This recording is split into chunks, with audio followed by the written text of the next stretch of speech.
Hi everybody, it's Jen with Caketastic Cakes, and I'm going to show you how I make this raisin cake. This recipe is at least my grandmother's. It might go back further, I'm not sure. But it's very warm, very filling, very dense, very hearty, and it's easy to make. So if you like warm, cinnamony, gingerbready kind of cakes, this will be for you. You're going to start with about 2.5 cups of raisins. I used to say a box, but because of shrinkflation, that's not enough anymore. So about 2.5 cups of raisins. And 2 cups of water into a pot. Put your flame on and let it simmer. You want to bring it to a simmer and then let it simmer for 10 minutes. This is going to make the raisins plump up and get nice and juicy. In the meantime, while that's going, you're going to want to grease a tube pan. And when I say grease it, I mean grease it like it owes you money. You would want this cake will stick. It's going to stick on you. I'm going to tell you that right now. It's evil like that. It's a delicious cake, but it will stick. So I greased it. I lined it with parchment paper. Is it pretty? No. Is it going to stick? Yeah, it still will a little, honestly. Okay, so after the 10 minutes is up, I add a stick of unsalted butter to it. If you have salted, go for it, whatever. Stir it around till it melts and is thoroughly incorporated in your raisin water butter soup that you got going on there. And the heat is still on right now, but after you're done with melting the butter, turn the heat off, okay? Now I'm going to add in 2 cups of sugar. I'm adding a little at a time, stirring it up. Now I'm basically making butter raisin jelly, and it's gonna be delicious. Don't worry. It's cake, so of course there's a lot of sugar. I never said it was healthy. I just said it was good. Okay, once you have all that mixed in together, mm,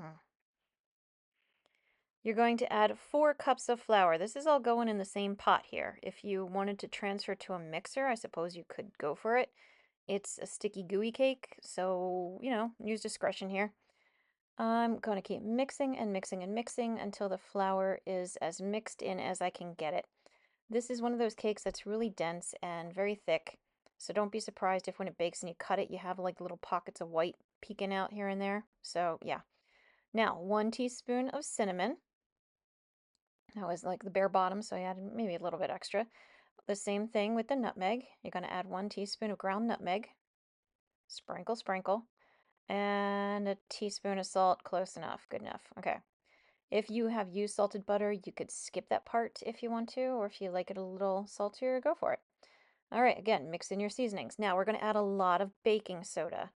That's a tablespoon right there of baking soda. So if you are the kind of person who can taste baking soda, this cake is not going to be for you. This does help it rise very nicely though. Even as I'm stirring it up, it starts to bubble and get, I don't know, almost like a toffee if you ever watch those candy making videos or the honeycomb videos. All right, once that's mixed in, put it in your pan. Try to distribute it evenly and, wish for good luck because it's going to stick on you. So scrape your sides as best you can. See, I added a little bit more in there. And this is a just tip, when this is going into the oven, go ahead and soak your pot and your utensils that you used because they're going to get very sticky. Now, it bakes at 350 for 1 hour. Let it cool inside the pan for a little bit before you turn it out.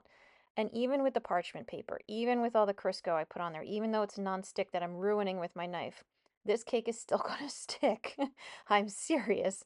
So, okay, I got it out. This is just graceful and beautiful, I know.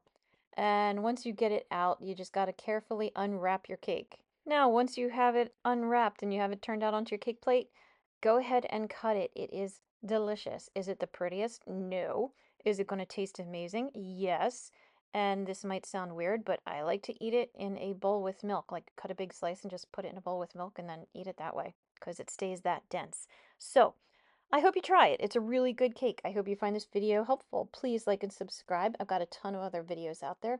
Lots of cake recipes, decorating, all kinds of stuff. So take a look around. And as always, thanks for watching Caketastic Cakes. And if you're still here with me, also try a slice of this cake with peanut butter. You will not be disappointed.